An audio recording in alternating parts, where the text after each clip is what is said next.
And welcome back. I'm a little afraid to smile because I think maybe I have some broccoli. But another fantastic lunch. We are really sorry that you folks in Mumbai, India, missed it. I've been there. I wish you would have had the chance to travel here.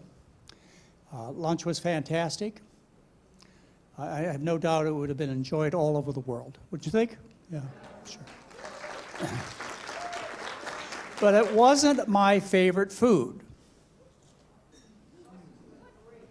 Yeah, the broccoli was great, the rice was great, the tofu was great, the spinach was great. But what's my favorite food? Potatoes. Yeah, absolutely, potatoes. And last night it was mashed potatoes. Not just because I'm Irish, not because that was the only food that my mother really knew how to cook. My brother, Dr. William McDougall, who's here, his familiar name to the family is Bill. He knows that the reason he and I and our sister Linda and Kay are alive today is because our mother could make mashed potatoes. And mashed potatoes and peas and corn and gravy, you know what the gravy was made with. That was undoubtedly my salvation. I was just asked a few minutes ago, when was I popular? Oh, really? When was I popular? But what they really meant is when was I, because you saw pictures of me with Henry Heimlich on a TV show called McDougall MD. Maybe that was 20 years ago. And I looked a tiny bit younger then. The question was, when did I get on an airplane, travel to a city, sleep in a hotel, get up and do TV and radio shows all day, get on another airplane, go to another. When did I do that? That was late 80s, early 90s.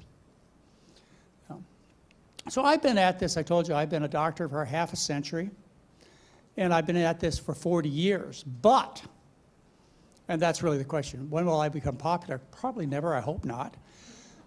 Thank goodness there are people who not only have taken Mary's and my message seriously, but have been able to communicate it. That's the key, is communication. To communicate it to the public. You look at me, Dr. McDougall, Mary, Nurse Mary McDougall, and say, oh, well, they're just, they're just unusual people.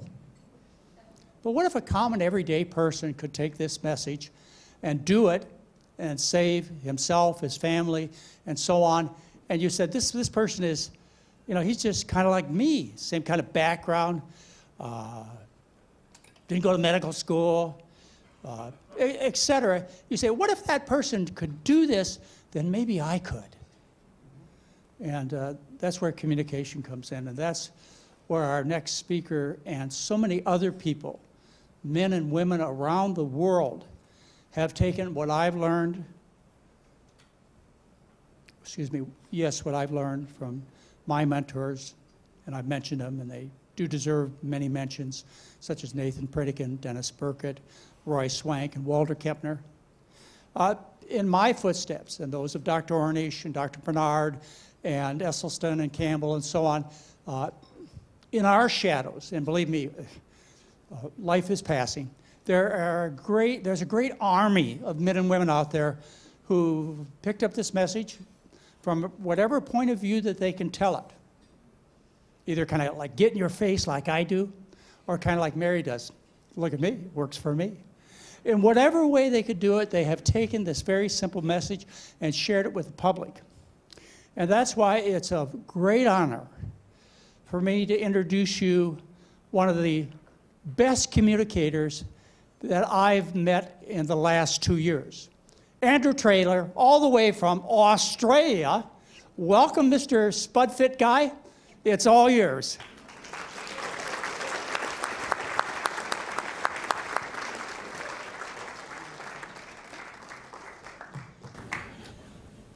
Thank you. Will do. Good day. G'day. G'day, mate. All right. Thanks for having me. This is a a big special moment for me. It's like this is my Super Bowl moment. Actually, before I start, maybe you can indulge me and I'll have a little selfie with you all. I've had lots of selfies so far with other people. Now I can get one with all of you. That'll be good.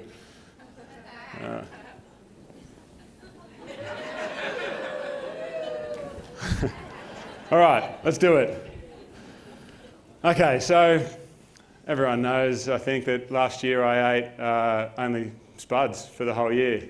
An entire year of eating only Spuds, and today I just thought I'd share my story with you guys and share a few things I learned, and who knows, maybe some people will get some help out of that. So if you met me at the end of 2015, a bit over a year ago, you would have been meeting a very, very different person than the person that's standing in front of you today. I was a lot heavier, obviously, everyone knows that. I was clinically depressed and anxious. I had a very bleak outlook on life, and times were dark, and things were hard. But that's not where the story begins, really. I can go back a long way, but I've been overweight my whole life. As long as I can remember, I got bullied as a little kid for being overweight.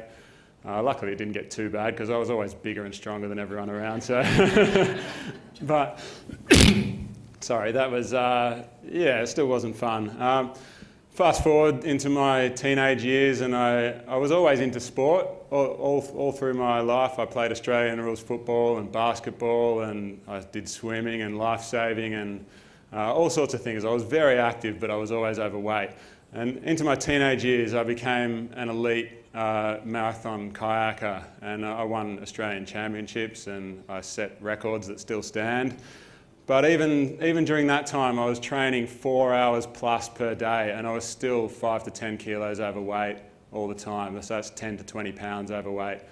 And I just, no matter what I did, I just couldn't get down to a good race weight, and that was probably the difference, really, between me being one of the better junior kayakers in Australia and possibly one of the best in the world. And who knows, if I knew then what I know now, maybe life would have been different. Maybe I would have gone to the Olympics or something like that. It's only speculation, who knows, but it's not even worth worrying about. The point is that I was exercising a lot and I was still overweight. Moving on from that, I went on to I sort of not gave up kayaking. I just did it for enjoyment and stopped racing when I became senior age, and I went back to playing Australian football. And I was very, very fit. I was training a lot. I was playing football. I was lifting weights. I even did some bike races, and I was very, very active, very fit, very strong. But by this point in my life, rather than being 5 to 10 to 20 pounds overweight, I was more like 30 to 40 pounds overweight, just hovering in that bracket. And like I said, I was very active, training a lot, exercising a lot, and that's what kept my weight sort of. I was overweight but not obese. But I tried lots of things, and I just couldn't get that weight down. I also studied at university, and I became a teacher. I got a degree in education, also a sports science degree in human movement. And I went on to become a physical education teacher, and of course I taught health, which I had no training in health. So that's a whole different topic that we could talk about, but there's a lot of teachers out there teaching health that have had even less training than what the typical doctors get. I'd had none at all. So I spent some time as a PE teacher. I was very good as a fitness coach too. I wanted to try personal training, but I always felt like you've got to look a certain way to be a personal trainer, and I just never had the confidence. I knew I'd be good at it, but I just didn't look like a personal trainer looked. So along comes this little guy. So, sorry, that photo gets me. So, Teddy, that's my little boy. He's nearly 3.5, and for the first couple of years of his life, I thought of his birth as being at the same time both the best and worst thing that ever happened to me. If you're a parent, then you know why it's the best. But life got hard. Life got hard when he was born. I didn't have time to exercise anymore. He was a really bad sleeper for about 1.5 years. We went through some really hard times. He was waking up every 45 minutes, literally every 45 minutes for 1.5 years. And I was surviving on 2 to 3 hours of sleep a night. And then I was going to work, and my wife was at home with him, obviously, during the day, and I'd get home from work, and then I'd want to take him so that she could have a break as well, because she was doing it just as hard as I was with lack of sleep. And my attitude at the time was that if anyone has to take a hit in this family, it has to be me. I'm going to do whatever I can to make sure that my boy's got everything he needs and make sure that my wife's got everything she needs. And I really threw myself 100% into that and just gave all of myself, and to the point that there was really not a lot left for me. And so my motivation to exercise, my motivation as well as my time to exercise was gone. And my motivation to eat the healthy meals that I did eat, I wasn't always a terrible eater. I ate reasonably well, but interspersed with some bad meals as well. But with that lack of sleep and the lack of time to train, out the window went my motivation to eat the healthy meals that I did eat. And yeah, things just went downhill. Sorry. I was, at that point in time, I was crying most days. I didn't really understand why. I was just, at some point in the day, tears would come, and most of the time I was able to find some quiet space on my own. So nobody in my life knew that was happening. My wife knew I was depressed. She knew that I'd been diagnosed, but I sort of kept those details from her. I didn't want to burden her or anyone else I knew with that knowledge of just how bad it was for me, which, by the way, I don't recommend. You should talk to people, but, I did that and it was silly, but that's what I did. So one day I went out, took my boy out for a walk to the playground, Teddy. We walked, it was a beautiful sunny day. We were walking along the lake. The sun was bouncing off the lake. The grass was green. The birds were singing. Everything was perfect. And the tears came. And it was the first time it had happened to me in public. And like I said, nobody knew about it. But then suddenly there were all these anonymous strangers who were watching me cry with my boy. And Teddy had just turned 2. And he was just looking after me. He was wiping my tears away, telling me not to be sad. And that's not something a 2-year-old should have to do. So that was a hard time, but anyway, we went and had a play at the park and pushed him on the swing, and he loved it, and he laughed, and everything was good. On the walk home, I had this realisation. I've been a PE teacher well, not just PE, I've taught a few subjects now, but I've been a teacher for 15 years. And I was thinking about my life as a teacher and how many parent-teacher interviews I've done. And I thought about how, without fail, every time I had a student who, good or bad, elite athlete, academic, or down in the dumps or anything, any time I had a student that I couldn't figure out how they got to be how they are, it all became very clear when I had a parent-teacher interview and met the parents. And it's always the way. The apple doesn't fall far from the tree. It's true. It's just the way it is. So I was thinking about that, and then I had this realisation that it didn't matter how much effort I put into being a good father, good husband. It didn't matter how much money I was able to provide or how comfortable I was able to make life for my boy. He was going to become me. And that was a really scary thought. Sorry, too much crying.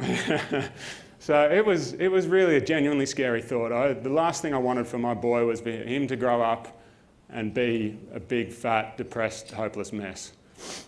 I couldn't think of anything worse. So at that point in time, I didn't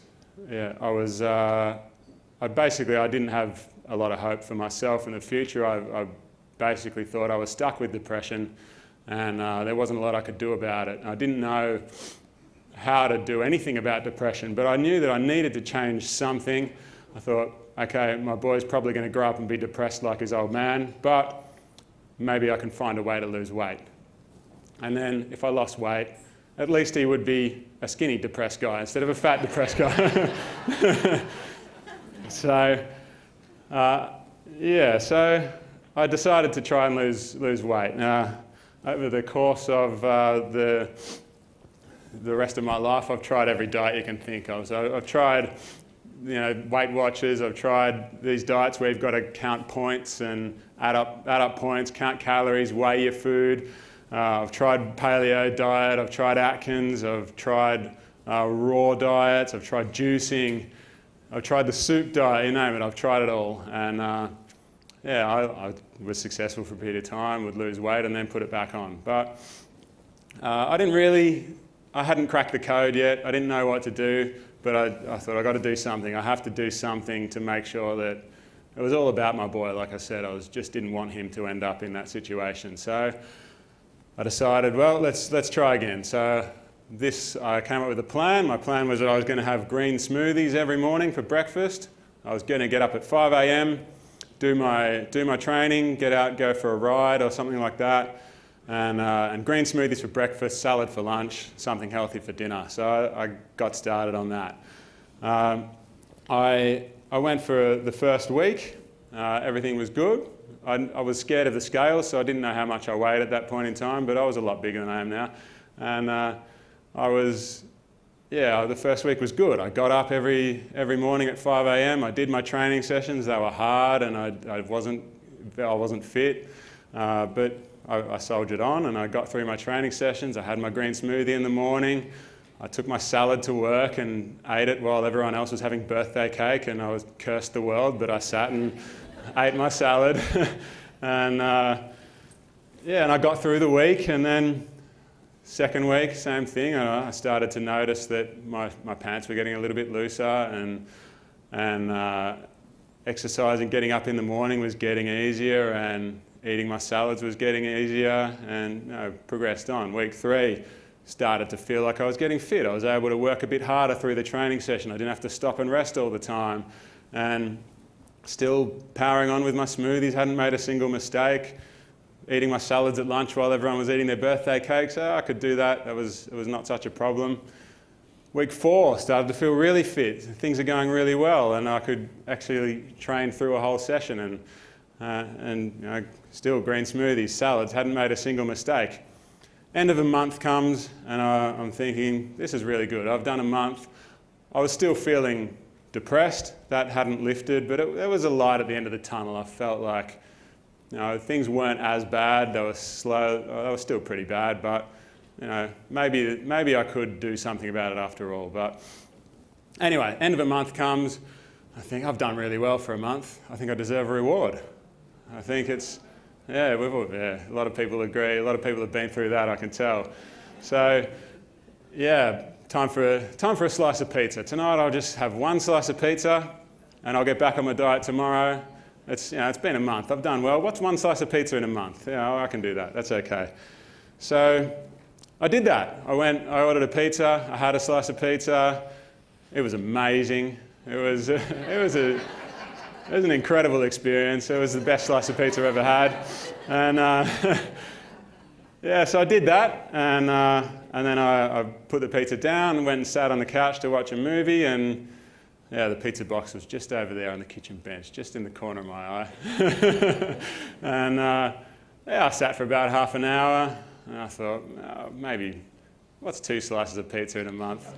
I'll just have another slice, and then I'll get up a bit earlier and do a bit of extra training in the morning, and it'll be okay. I'll have an extra slice. So I had 2 slices, and then went and put the box down just out of sight.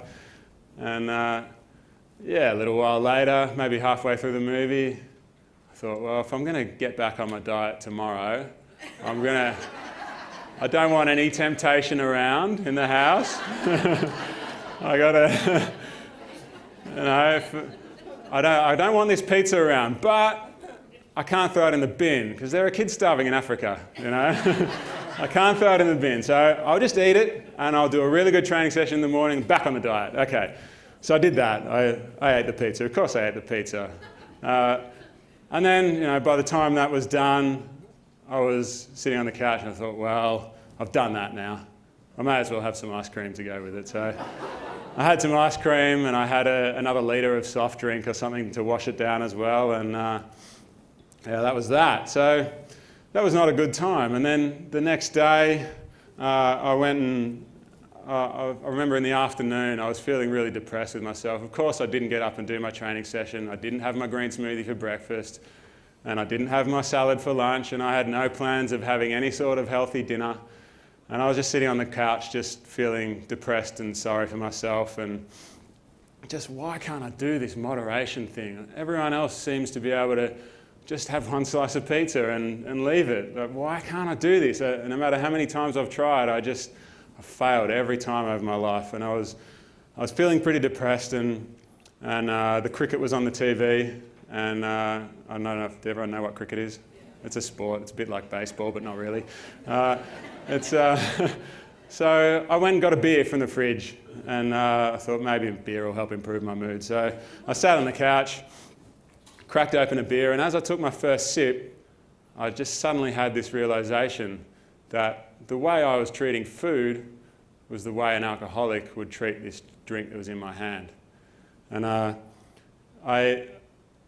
we've all heard stories, right, of an alcoholic or a cigarette smoker or a drug addict that they can go for a few weeks, a few months, a few years even, where it seems like everything's good. They're on top of it. They don't want to drink. Everything's good. And then one day, it's a bucks night tonight. I'll just have one beer with my friends. I'll go back to being sober tomorrow. And of course, one beer becomes 10, becomes 20, becomes waking up in a pool of vomit and not knowing how you got there. And it just suddenly, as I took this first sip, I just made that connection that the way I was behaving... Oh, sorry, I've got to click this one more time. There we go. So the way I was behaving with food was similar or the same to the way any other addict behaves.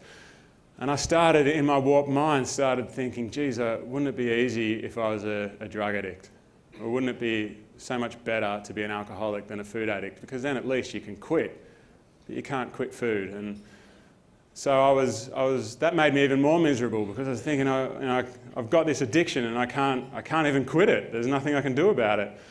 And then I started thinking, well, maybe I can quit. Maybe there's a way to quit. Maybe I could, obviously you can't quit food entirely, but maybe I could quit everything except one food. I wonder if there's a food that could keep me healthy and allow me to quit everything else. So I picked up my laptop. It was sitting on the coffee table, picked it up, put it on my lap, and I did a Google search for the perfect food. And that's what I found.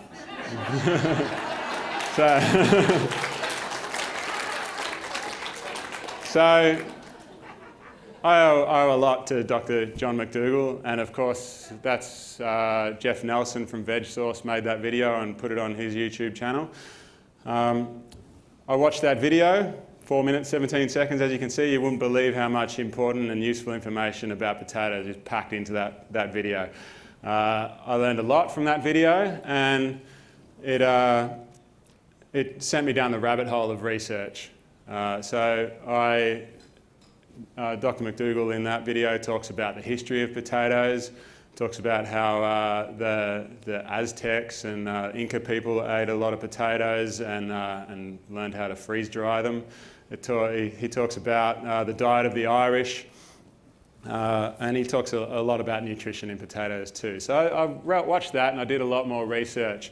I read a lot of science, and like I said, I've got a sports science degree, so I do have a little bit of experience in reading and interpreting science. Nothing in nutrition, but you know, I've had some experience in reading science and being taught how to interpret data and things like that. So that was helpful. So I read about this couple that's mentioned in the video, about this couple from the 1920s that did 6 months of only potatoes and things went well for them. I read about the Irish diet and how they ate mostly potatoes, not all potatoes, but very close to it. I read about the Papua New Guinean Highlanders who eat nearly only sweet potato, and the Okinawan diet who eat nearly only sweet potato. I read about some prisoners of war who were fed only potatoes and did just fine. And I read all sorts of research, and I read lots of books too. I read, as you can see there, Caldwell Esselstyn, Prevent and Reverse Heart Disease. I read books by Neil Barnard and Michael Greger and Garth Davis, and I've probably missed a few, but I read lots of books, watched lots of lectures online, and read lots of science. And yeah, I came to the conclusion that potatoes was the choice. And yeah, like I said, a big gratitude for Dr. McDougall for leading me down that path, probably though he didn't know it at the time. So I did all this research. I decided that I was going to do, that potatoes would work, but I needed some rules. And I thought I needed the rules just to make it easier to stick to. When those cravings come up, I could have rules to follow. And it was pretty simple rules, right? So I came up with the rules. Oh, hang on. Yeah, so there we are. First rule was actually, my wife didn't know that I was doing all this research. I was just quietly doing it on my own. And when I finished the research, I went to her and said, this is what I want to do. I want to eat potatoes only for a period of time. I hadn't decided on a year yet, but I want to eat potatoes only for a period of time and see what will happen. And I explained to her the whole situation. I told her about how I'd been crying every day. I told her everything. And she was really supportive. But the first thing she said, I'm a typical bloke, you know. I've had this idea, I'm going to do it. That's that. But the first thing she said, which was obviously a very smart thing, was said I should get some medical supervision. And if I got medical supervision, only if I got medical supervision, then I would have her full support. So if she didn't say that, I wouldn't have done it. But anyway, Dr. Malcolm Mackay up the top, there's my doctor. His wife Jenny's just sitting here. And I went to see him. And I explained to him what I wanted to do. And he said, oh yeah, that could be a good idea. And he's been to he knows a lot about whole food, plant-based nutrition, let's put it that way. So he said, oh, that could be interesting, but maybe you could just add some greens, like some broccoli and kale and things like that, and maybe that'd be a good idea. And I said, no, I'm quitting food here. I want to eat one food. And he said, okay, well, what about sweet potatoes? It's not technically a potato, but it's called a potato. So how about sweet potatoes? And so I thought, well, since it's called a potato, I can accept that. So from that point on, it became white potatoes and sweet potatoes, or all kinds of potatoes. So that was rule number one. Rule number two was to eat as much as you like, as I like, whenever I like.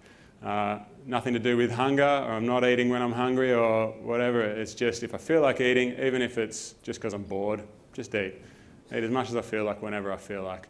That was a really important rule because we make our worst decisions when we're hungry, right? If you go to the shop hungry, you're coming out with a trolley full of chocolate. Like that's what happens.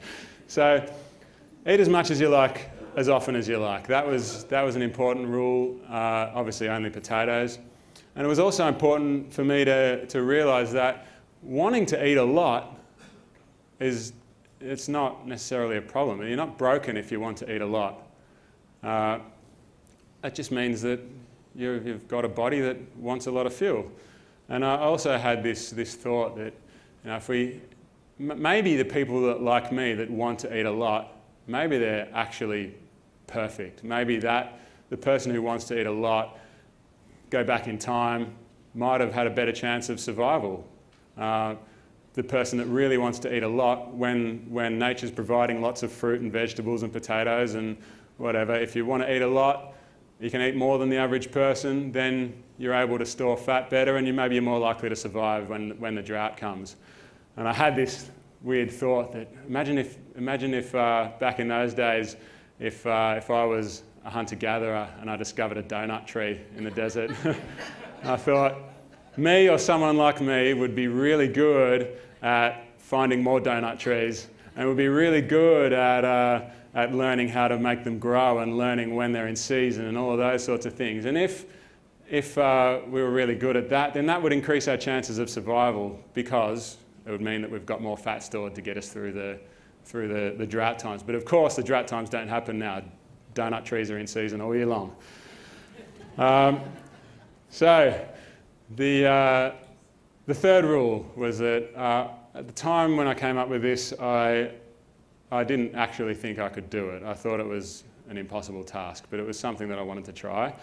But just to make it a little bit easier on myself, I thought I'd allow some condiments. A little bit like Dr McDougall was talking about yesterday, where he said, you can add a little bit of sugar just to make things taste better. I didn't use sugar, but I did use dried herbs and spices and a little bit of ketchup or barbecue sauce or sriracha sauce or things like that, but very, very minimal. I'm talking about a big plate of potatoes with maybe 5 or 6 potatoes and 1 tablespoon of sauce or something like that. So the condiments I'm using, yes, there's sugar in the sauce, but 1 tablespoon spread over 5 or 6 potatoes, it's a negligible amount of sugar. So I didn't really worry about that. It was just something to help me stick to the diet.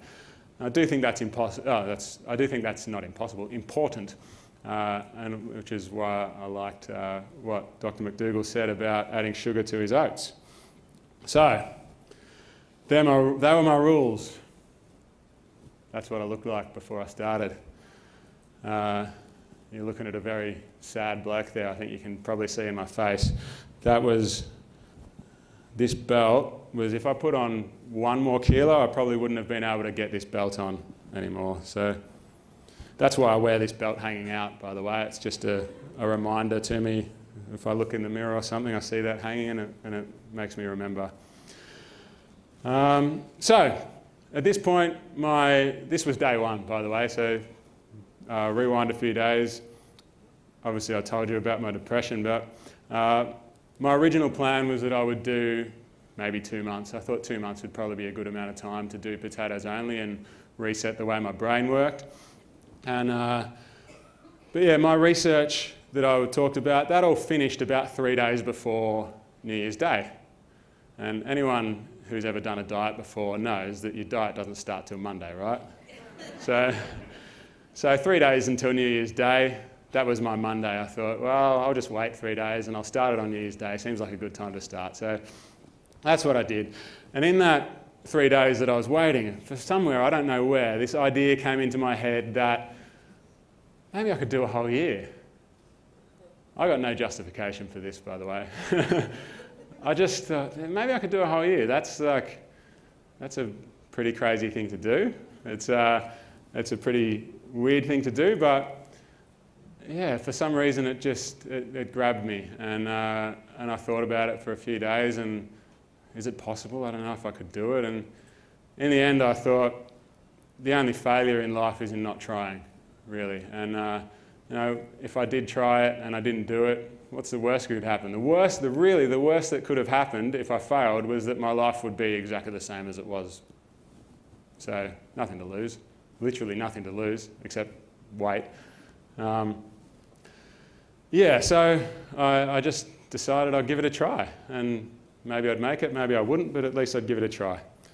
So, and that's a common thing that I hear now that I'm helping lots of people try to do this is, what if I can't do it? Like people say, I'm thinking about trying this, I'm thinking about doing it, but I haven't decided yet. And I'll say, well, why? Why haven't you decided yet? What's stopping you? And the answer nearly always is, well, I'm worried about failing. And I get that. I was worried too. But in the end, like I said, if you fail, life's no different to what it is now. But what if we turn that thought around? That was what I did.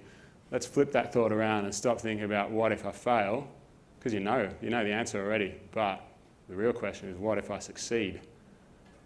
And that was something that really helped me. It was, I would when I got that thinking, what if I fail, what if I fail, then come on, let's flip it. What if I succeed? And at that point, I didn't know. Like I said, this was about quitting food. I didn't know that I would lose all this amount of weight. I didn't know if it would work, but it was just, what if it works? What if everything goes well? And that was a really helpful thought for my attitude change and to actually get me started on the way. So in the beginning, the first 2 weeks were really, really hard.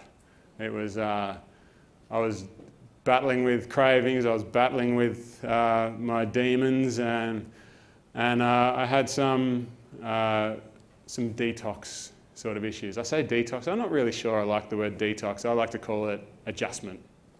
All right. So my body was not used to eating this way, so it had to adjust to it. And part of that adjustment was getting a headache, getting some tummy aches, getting some digestive issues, things like that. So, but that all cleared up in 5 or 6 days, and then my body started feeling a lot better. Also, in that first 2 weeks, like I said, cravings were really, really hard to deal with, which is, I talk to lots of people that are trying it now, and lots of people say, oh, this is easy. It's the easiest thing I've ever done. And I'm like, really? I don't know what world you're living in where this is easy to do for 2 weeks, but some people find it easy. Anyway, the first trick I came up with was I didn't want to sit there and tell myself I'm never eating a bit of chocolate cake again, or even for a year. I didn't want to think about that. I decided that the only thing that was important was the next meal.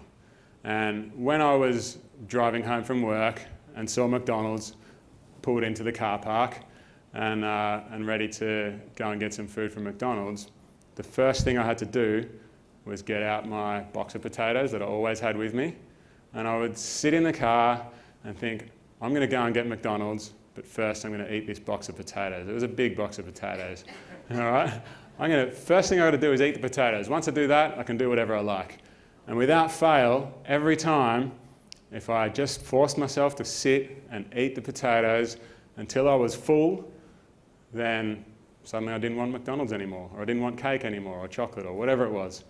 And that was the most important thing still that I learned was whenever you've got a craving, it doesn't have to be potatoes. It could be a salad or something that's going to fill you up. Maybe not a salad, because that's not going to fill you up so much, but something that'll fill you up that's healthy, and then see what you're craving. And I'd be surprised if you're craving anything when you're full, like properly full, I mean.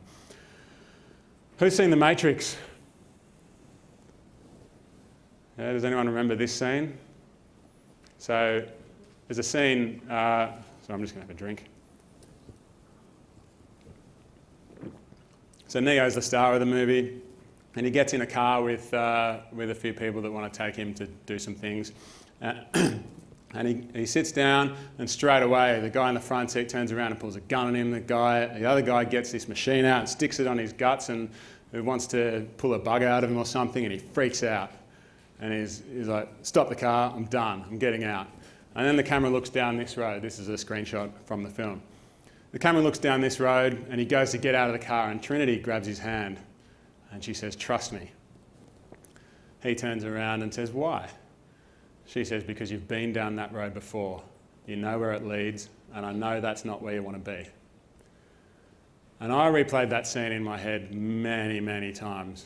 Every time I had a craving, wanted to eat something that I shouldn't have eaten, I thought to myself, I replayed that scene and told myself, you've been down that road. You know where it leads, and I know that's not where you want to be. You know, November last year, you told yourself you would have one slice of pizza. You know what happens. There's a long data bank of history in my life that tells me as soon as I take one step down that road, I'm going all the way to the end of the road, and I'm probably going to stay there and live there for a while. So it was really important to me. That was almost as important as the eat potatoes first thing. Just take some time to think, if I do this, what is the likely next step? Am I going to go back to my diet tomorrow, or am I going to finish the pizza off? My history tells me that I'm going to finish the pizza off. So, a lot of people talk to me and say, oh, that sounds like a great idea, I love what you're doing, but I couldn't give up bacon or cake or chocolate or whatever. I couldn't sacrifice that. And this is my answer to that. If you don't sacrifice for what you want, then what you want becomes the sacrifice. And we need to think about what the true nature of sacrifice actually is. And my thoughts on that are that there is no such thing as a choice between sacrifice or don't sacrifice. When you're choosing between the chocolate cake, you're not choosing between either sacrifice the chocolate cake or don't sacrifice the chocolate cake. That's not the only choice. You're choosing between sacrifice the chocolate cake or sacrifice your long-term health and happiness. All right? And it's the same everywhere in life. You know, if you're choosing between do I want to get out of bed on this rainy morning and go for a run, or do I want to sleep in? Well, you're not choosing between sleep in or don't sleep in.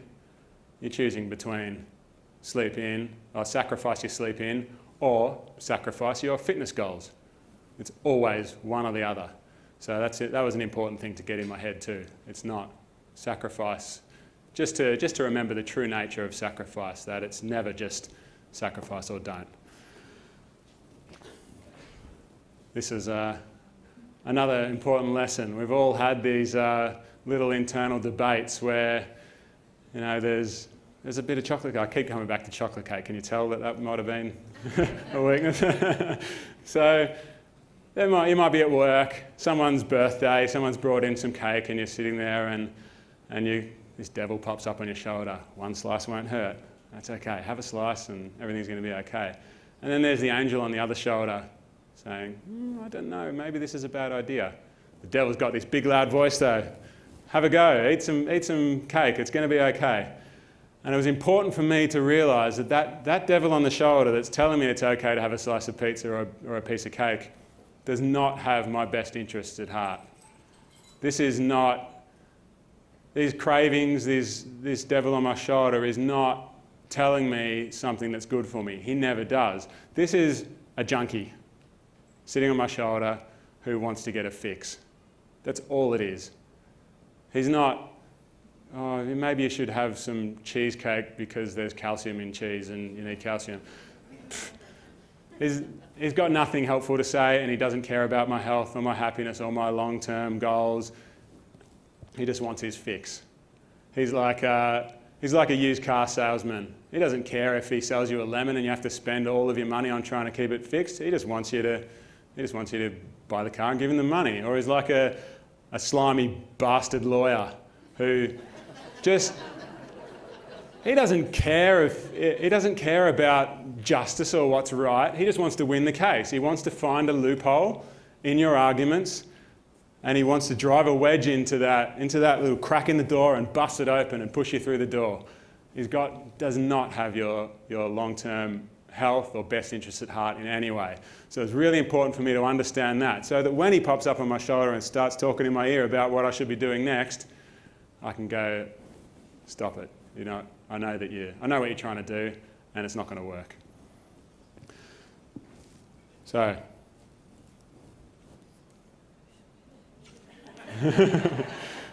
audience participation time. I came up with my own little meditation, and I'm going to take you through it. It's about emotional eating. We've all, maybe not all, but lots of us have done emotional eating. You have a bad day, you get home and you eat some ice cream or something to make you feel better. And when we think about food, I need some cake because it'll make me feel better, or this pizza will make me feel better, or, you know, it's not just try to make you feel better, it's for celebrating too. I need this cake because I'm celebrating someone's birthday or whatever. Basically, emotional eating is about instant gratification, right? It's about, when we think about eating the piece of cake, we think about how great that experience of eating the cake's going to be. And we neglect the rest of the emotions that come with eating the cake. So, I'm going to take you through it. I need you to close your eyes. For the purpose of this example, I'm going to be using potatoes and cake, but you can, in your mind's eye, replace those with whatever. Pick any meal out of Mary's cookbooks to replace the potatoes, and pick any junk food to replace the cake. So, in your mind's eye, you picture you've got a plate of potatoes, cold, boiled potatoes with nothing on them. And you've also got a plate of chocolate cake. All right, so thinking about the chocolate cake, you can think about the experience of eating the chocolate cake. How does it feel to eat the chocolate cake? How does it feel in your mouth? How does it taste? How does the chewing feel? How does it feel when you swallow it? All of that. Think about the emotions that go with it. If you're like me, that's an amazing experience. It's fine to acknowledge that the chocolate cake is a really good eating experience, and it's fair to say that it's better than eating plain cold boiled potatoes. It's a really, really good eating experience. And it's exciting, and you get these party in your mouth, fireworks going off in your brain, you get a little foodgasm. It's a good experience. So it's fine to acknowledge that. Then think about 10 minutes later. How you're feeling 10 minutes later, what are your emotions doing? If you're anything like me, 10 minutes later you're regretting that decision. You're feeling a little bit of shame, a little bit of remorse. You're not feeling so good about that decision. An hour later, how are you feeling? Maybe you're a little bit tired. If you're like me, you're still feeling some regret, some shame, some guilt. Things are not good. The next day, how are you feeling? If you're like me, then you've probably had a bad night's sleep because your body had to work extra hard to digest this crap that you put in it that it doesn't know what to do with. You're probably feeling a little bit sluggish because of that lack of sleep and because your body hasn't had the chance to repair itself properly overnight. It hasn't been able to deal with the clean fuel that it wants. And maybe you're still feeling a little bit of guilt or shame from the night before. Let's see how that goes. And then think about 6 months' time. How are you feeling in 6 months' time now that you've made that choice to have chocolate cake 2-3 times a week, maybe every day, for the following 6 months? You might be 10-20 pounds heavier, slightly more depressed. Life has just gone ever so slightly downhill for you and things are not so great. So now what I want you to do is take all of those emotions that you felt, including the great experience of eating the chocolate cake and that emotions from 10 minutes after, an hour after, the day after, 6 months later, ball them up, put them in your chest now and really feel all of those emotions at the same time. Feel what it's like in 6 months when you weigh a bit more and you're a bit more depressed. Let it sink into your heart and soul and let those emotions become you in this moment.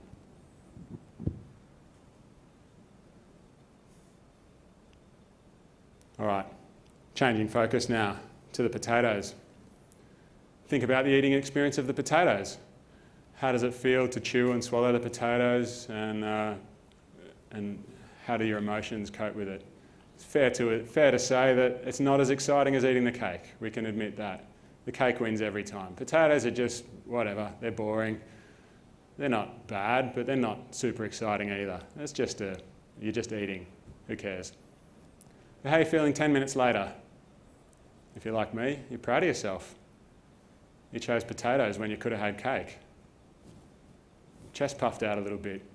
You're happy with that. You got a little bit of pride in your decision rather than the shame. How are you feeling an hour later? Same thing. If you're like me, if you're still feeling good about yourself and you're not feeling tired and sleepy because your body's easily able to deal with the potatoes. And then how are you feeling the next day? You're feeling good, you've had a good sleep, your body's been able to repair, everything's going well. How are you feeling in 6 months' time? Well, maybe you've lost 10 kilos, things are going well for you. Your depression's lifted a little bit, things are going well. Ball those emotions up and put them in your chest and let them become part of your heart and soul. Feel them in this moment. All right, you can open your eyes. If I was to put a plate of potatoes and cake in front of you, which would you choose now? If you're like me, potatoes wins easy once you've been through that meditation. And maybe that was 5 or 10 minutes of time, but for me, I did that in 1 minute. I would go through that in 1 minute, and at the end of it, the choice was easy. All right, I got a thank you. I got to hurry a little bit, but one of the things people have often said to me is, aren't you better off just eating everything in moderation? Shouldn't you just have a bit of cake every now and then? Wouldn't that be okay? Well, my first reply to that is, would you tell an alcoholic to have a beer just once a week? Or a heroin addict to shoot heroin once every fortnight? Nah, you wouldn't do it.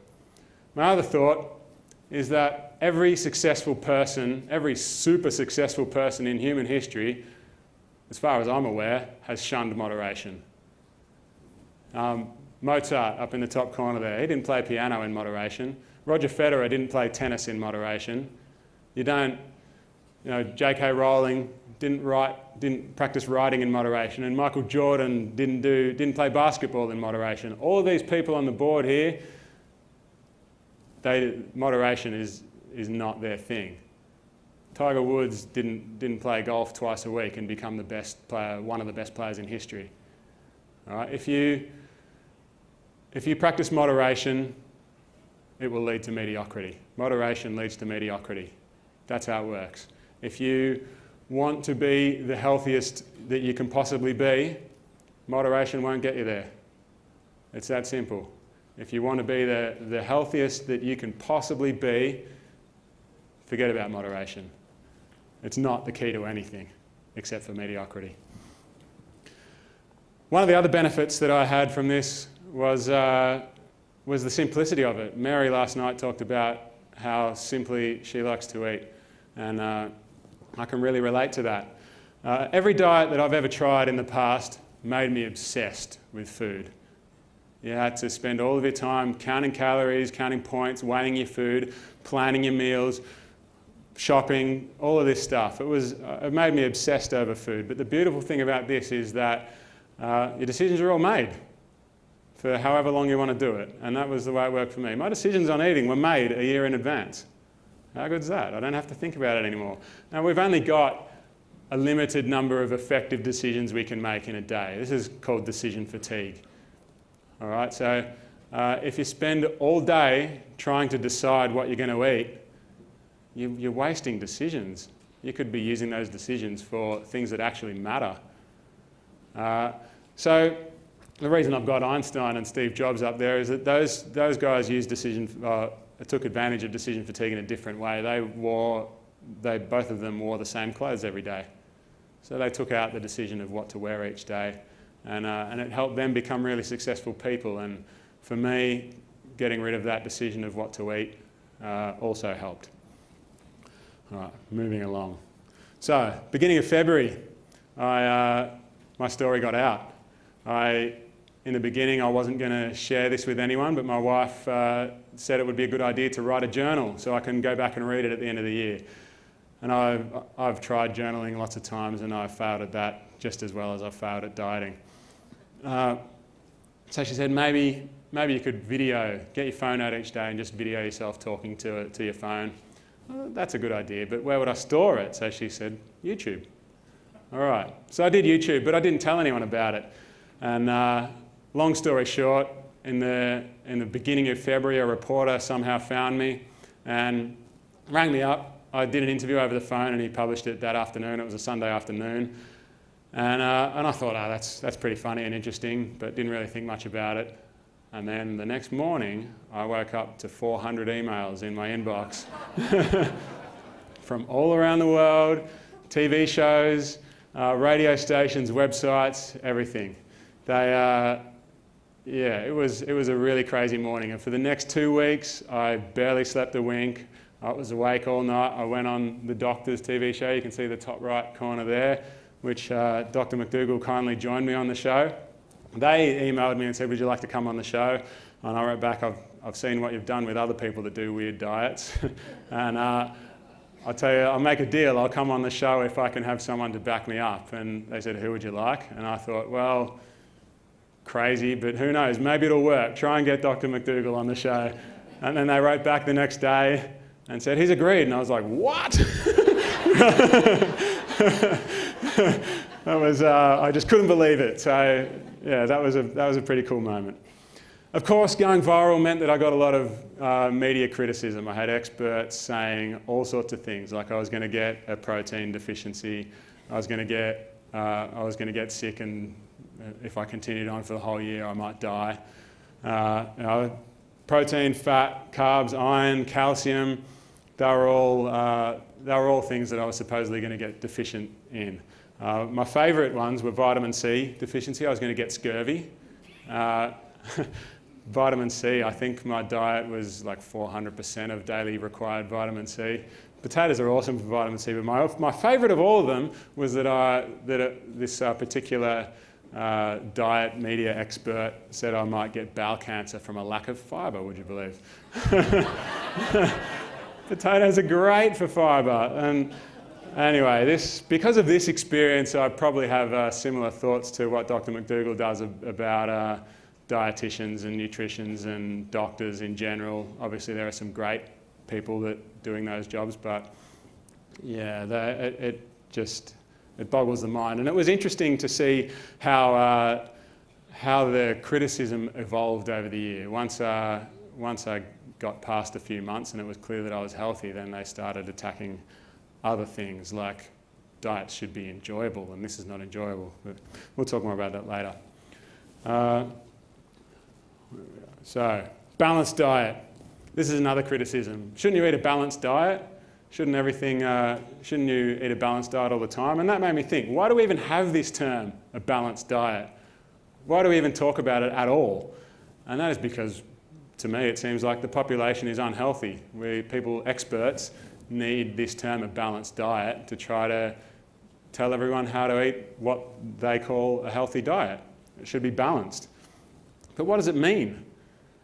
I think the reason we came up with this balanced diet was to make sure, or to try anyway, to make sure that everyone ate a diet that gave them a balance of all the nutrients they need. Right? Get all the nutrients you need in the right balance. And of course, for most people, that means eat a balance of a whole different, a range of foods. But to me, if you're getting all the nutrients you need, however you're doing it, seems like that's a balanced diet to me. If you're getting a good balance of nutrients, then you're eating a balanced diet. So, this is chronometer. This is a typical day of eating for me. Mostly white potatoes with some sweet potatoes in there. You can see down the bottom there, I'm getting plenty of protein. The fats are quite low, but there's quite a bit of research to suggest that maybe it's the balance of the ratios of omegas that are more important than the actual amount. And the ratios are good in potatoes. Anyway, we'll skip through that because I don't have much time. But yeah, suffice to say that I'm getting everything I need. I was getting everything I need from potatoes. Well, another thing people say is, but that's extreme. Isn't it extreme eating only potatoes? Yeah, it's just an extreme idea. And I love this quote from Dr. Esselstyn, that some people think a plant-based whole foods diet is extreme. 500,000 people will have their chest opened up and a vein taken from their leg and sewn into their coronary artery. Some people would call that extreme. And I think it's a really valid point. And for me, my situation was extreme. I was 151 kilos, 335 pounds. I was depressed and I was sick and things were bad. And to do something extreme, yes, it is extreme, but extreme doesn't have to be bad. You know, I was in an extreme situation and desperate times call for desperate measures. And so I did something extreme. Yes, I did, but I don't know why we always have to focus on extreme being bad. Extreme can be good. You can do things that are extremely good. And, you know, and the simple fact of the matter is that if you want extreme results, which I did, I was in an extremely bad way and I wanted extreme results. If you want extreme results, you've got to do extreme things. It's the only way it works. If you want extreme results, you have to go extreme. All right, food should be enjoyable. Who's seen a picture like this? A beautiful model laughing at her hilarious salad. Sitting on her own, eating this funny food, and it's all good. This is what I was talking about when I talked about the evolution of criticism. The Dietitians Association of Australia was always churning out these experts to comment on what was wrong with what I was doing. And at the end of the year, when it was clear that I was healthy and potatoes were giving me all the nutrition I needed, they needed something else to go against it. Because if everyone starts eating potatoes, they might stop eating the food that belongs to the companies that sponsor the Australian Dietitians Association. So they've got to find holes in what I'm doing. And they said, oh, but food should be enjoyable. Food should be one of the great pleasures of life. And they trot out pictures like this, but they'd never show you the picture of the fat guy on the couch with a pizza box next to him and tears running down his face, you know. And that's not something that comes up. And my response to that is, well, yeah, food should be enjoyable. Wouldn't it be great if every meal was really enjoyable? That'd be great. But for some, what if it's not? Oh, hang on, I pressed the back button. Press the forward button. There we go. You guys have lots of cooking shows here like we do in Australia. So I think these cooking shows are a bad thing and have contributed to bad eating habits in this country as well as in Australia.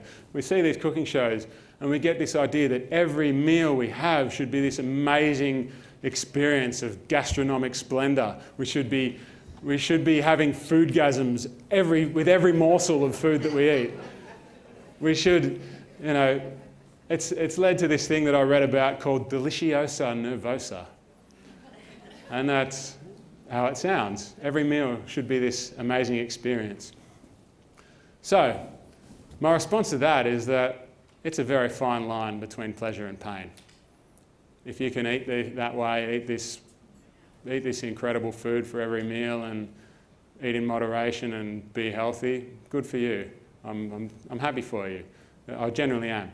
But there are people like me who, as much as you might enjoy eating that piece of cake, the overall experience contributes to depression. And in the end, yes, food would be better if we were enjoying our food. But, like I said, sacrifice or don't sacrifice, do you want to enjoy your food? Or do you want to enjoy this big experience that we call life? And these people saying that this diet's boring and you can't enjoy it, they didn't actually ask me. If they asked me, I would have told them I'm having the best year of my life. And it's because, thank you. And it was because of what I was eating. Yes, the eating experience itself wasn't great, but it resulted in me having the best year of my life. And for some reason, they don't actually want to ask me about that. So, I'll finish up soon and take questions. But one thing that happened was that over the course of the year, I got thousands and thousands of emails from lots of people all around the world that my diet resonated with. And like I said, I did this for myself. I thought it was about the most boring thing people could do when I started. I didn't think anyone would care at all, and I didn't promote it at all. But it got out there, and then I started getting floods of emails from people that wanted help. And I started helping people by email. And then it started getting too big for me. I couldn't answer all the emails, so I thought, I'll make this Facebook group and I'll let people join the group. And then I can answer heaps of questions all at once by just writing in the group, and everyone can then see it. And we'll do it that way. So I decided on doing this thing that I called Spud Timber. Do I have a slide for that? Yeah, there we go. So these are some testimonials of people who did Spud Timber. There's a couple of people here that are in the group. I had a lot of people join. When I did it, I thought, oh, maybe I'll get 10 people join the group, something like that. And the first time I did it, we had nearly 500 people in the group. And it became a full-time job on its own, just running that group. But it was a really, really great experience, and we had some incredible results there too. I'm running out of time, so I'm not going to go through and read them all, but I'll just skip through, and the bits in red are obviously the important bits. So maybe I'll put them online somewhere and we can read through them at another time.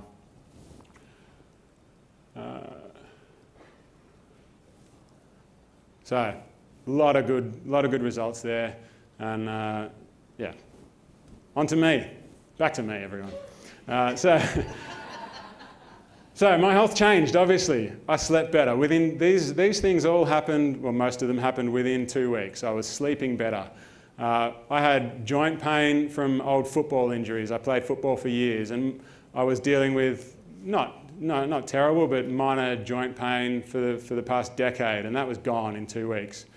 Better mental clarity. Obviously, the potatoes do good things for your brain, but also the lack of decision fatigue helped there too. Depression symptoms, I noticed, I wouldn't say I was free of depression in 2 weeks, definitely not. It probably took a couple of months, but within 2 weeks I noticed improvements for sure. And obviously my weight loss. I lost 55 kilos so far. I lost 53 kilos last year. Sorry, in pounds. I lost 117 pounds last year, and I've lost a little bit more at the start of this year. So 121 pounds gone so far, which is a very welcome side effect. I did this to change my relationship with food, and I didn't expect to lose that much weight. Blood test results, I think we'll skip through them again. I'm not very good at remembering what all the abbreviations are. If there's some doctors in the room, maybe you can interpret that. But things went well. Let's just summarise it by saying my blood test results got better. There's that one little bit there, you can see the right-hand column where there's a few numbers. We had some handling issues in the lab, we think, because the numbers got a little bit crazy there, so we did it again and everything was good. All right, exercise. People ask me about exercise. My thoughts on exercise are that forget about exercise, basically. It's, if you're trying to lose weight, exercise is not going to get it done. Exercise is good. Exercise is really good for your health, good for your mental health too. But like I said, rule number 2, eat as much as you like, as often as you like. The more exercise you do, the more your body will switch on your hunger drive, and make you eat more to make up for that exercise. So exercise works well for weight loss if you're also restricting calories. But if you're not restricting calories, then you just eat more when you exercise more. So my answer for exercise, people want to know how much exercise you do, how many minutes per day should I do, what exactly should it be, all of that. My answer is forget about exercise, just do things you like doing. And the best kind of exercise is the one that you can do over and over again. So for me, it's getting back to my roots and getting back to kayaking. And now that kayak, as you can see, it's a pretty narrow kayak. At the beginning of last year, I had no hope of fitting in that, let alone going kayaking. But yeah, now I'm getting back to it. Do something you like doing. And my suggestion, if you have no idea what you like doing, start by putting an audio book in your ears and go for a walk. And kill 2 birds with 1 stone. You get to read a book at the same time. It's great. So do something you enjoy doing. I enjoy that, and I enjoy this. It's my scooter, my kick bike. Good fun. And the benefit of that is that when you go riding on one of them, everyone else gets to laugh at you as well. So you're doing a good service for the world. All right. My diet these days, I call it whole food Spud based. I'm eating 3/4 of what I eat is still potatoes, and I'll just go through this quickly, but people like to talk about superfoods there on that second point. But I think superfoods are overrated. Superfoods are like the cherry on top of a good diet, I think. And my focus is on what I call mega foods, which is basically it's the starch solution stuff. It's potatoes, it's rice, it's beans. It's these things that will provide all of the calories that you need, as well as a lot of nutrition as well. So forget about superfoods. Eat them if you feel like it, but focus on these mega foods. And food minimalism, obviously, that is a big thing for me too. I keep it simple, I keep it minimal, much like what Mary was talking about last night, except I eat a lot more potatoes still. So yeah, minimalism. My favourite meal at the moment is I get a big handful of frozen broccoli out of the freezer, put it in the bottom of a big bowl, and I microwave it for 2 minutes. And then I get some cold boiled spuds out of my fridge, because I've always got cold boiled spuds in my fridge. I get 2 of them, put it in the bowl, and then I put a can of baked beans on top, and then 2 more minutes in the microwave, dinner's ready. And that's my favourite meal. I've eaten that 3 times a day, quite a few times. It's all about behaviour change for me. People want to focus on weight loss and blood numbers and all of that, but it's all about behaviour change. None of this will happen if you don't get your actions and behaviours right. And that's where the focus has to be. Once you get your actions right, your behaviours right, the results will come. You don't have to think about how much you weigh. You don't have to weigh yourself every day or measure your waist size or whatever. If you need something to measure your success by, keep a diary of your food. And if you get Well, in my case, if you get through the day and you've only eaten potatoes, it's a tick. That's success. You don't need the scales to tell you if you've been successful. If you get through a week of eating only potatoes or only starch solution whey, it's a tick. You don't need the scales to tell you that you've been successful. You know because you ate the right foods every meal, every day. So focus on that is my advice. To my former self, the guy that was depressed on the couch, I would say, if I could go back in time and talk to him, I would tell him that everything you need for success is already within you. You just need to find a way to unlock it. It's all there. And I would say that to anyone else as well. Everything you need is there. You just need to do something about bringing that out. I would say don't focus on the non-existent light at the end of the tunnel. Just focus on the next step. It's all you have to do. That light will come into reach eventually if you just keep taking steps. Eat potatoes for your next meal. That's all you have to think about. And January 1st, you don't have to think about what you're eating on December 31st. You just have to eat potatoes or eat whatever it is you want to eat. And it starts with accepting the situation. I was a 335-pound man who still thought of himself as an athlete. And I had to accept that, be honest with myself, that I was not what I used to be. And once you accept that, then you can start doing something about it. But if you're in your head thinking, oh, I'm an elite kayaker, you're not going to change anything. Last thing I would say is don't wish for change, create change. Don't hope for the right time to come. Act. Don't dream of things going well. Perform. And stop thinking and start doing. That would be my advice. This was a photo taken in Hobart in October. Before I started the year-long challenge, I would be out of breath walking up a flight of stairs. I went to Hobart to visit my parents, and one afternoon I heard about a race they do in Hobart called the World's Toughest Marathon. And it basically starts at sea level and goes straight up a mountain. It's not marathon, half marathon, world's toughest half marathon. I didn't actually do the race, but I thought, I'll give it a try. The next day I went and did the course, and I went from getting puffed walking up a flight of stairs to doing the whole course of the world's toughest half marathon without stopping, and I did it quite easily, to be honest. And that's me at the top of the mountain, not really out of breath.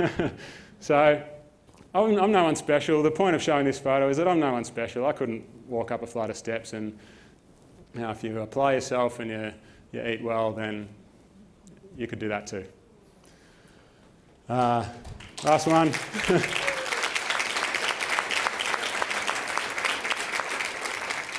Thanks everyone for listening.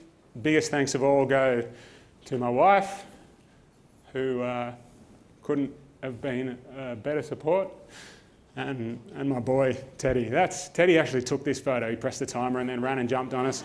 And this is what he calls his big smile. So thanks to Teddy is the reason this all happened, as I explained. And so thanks to my boy. And of course, thanks to all you guys for listening. And thanks to Dr. McDougall for support and encouragement and for bringing me here to talk to you guys. Thank you.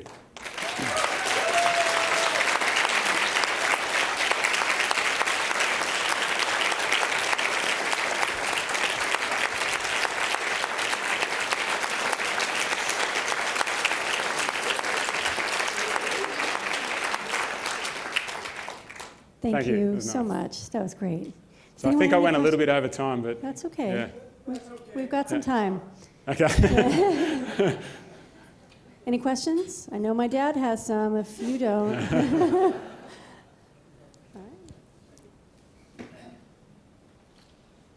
No, I don't have any questions, Andrew. I'm just essentially breathless.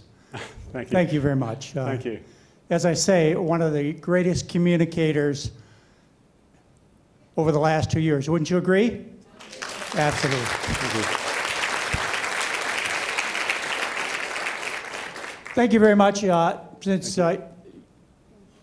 have a question. Yes, please. I don't really have a question, but struggled with my weight for a very long time and was on my couch on Labor Day weekend surfing the internet and saw Andrew's post and thought, Spud Timber 1 month? I can do that. Well, I just started my 6th month and he has changed my life. I'm just very grateful to Andrew and Dr. McDougall for both the parts they've played in my life. And 55 pounds and I'm still going. Thank you. And can I just say that things like that are the absolute highlight of everything I've done. I'm really happy that I'm skinnier than I was and my depression's gone, but the absolute best thing is hearing from people like Valerie and the thousands of other people that have written to me. That's just, who could ask for a better life than to spend your time helping people do things like Valerie has. So thank you, Valerie. Thank you. I wanted to say 2 things. First, that the way you turn a phrase for motivation is beautiful. You really, Thank you. as Dr. McDougall said, are a great communicator. Thank you. Me and my girlfriend did Mary's mini Yep. McDougall potato diet, and I wondered idea. if that inspired you. I lost a bunch of weight. No. I found it again, but it was very easy, I thought. And related to that was she has a bunch of recipes about like half a potato as a pizza and stuff like that. Did you do stuff like that? And then on your mashed potatoes, did you use like almond milk or was it just water and potatoes? Okay, yeah. I do know about the Mary's Mini, but I didn't know about it until after I started. After this went viral and people started writing to me, people started asking me if I was doing a Mary's Mini, and I don't know what that is, so I better look it up. And Mary's Mini is, it's potatoes, but with other non-starchy vegetables. I just have potatoes with a little bit of sauce or dried herbs and spices, and that's it. For mashed potato, I forgot to mention that, but I did use a little bit of soy milk or almond milk or something. Important thing was to make sure, checking the ingredients, make sure there's no added oil in the milks. But to make mashed potato, I did use a little bit of some sort of plant-based milk with no added oil. And that's what I did. Yeah, thank you. Okay, thank you so much. We'll get back together in about 15 minutes. Okay, thank you.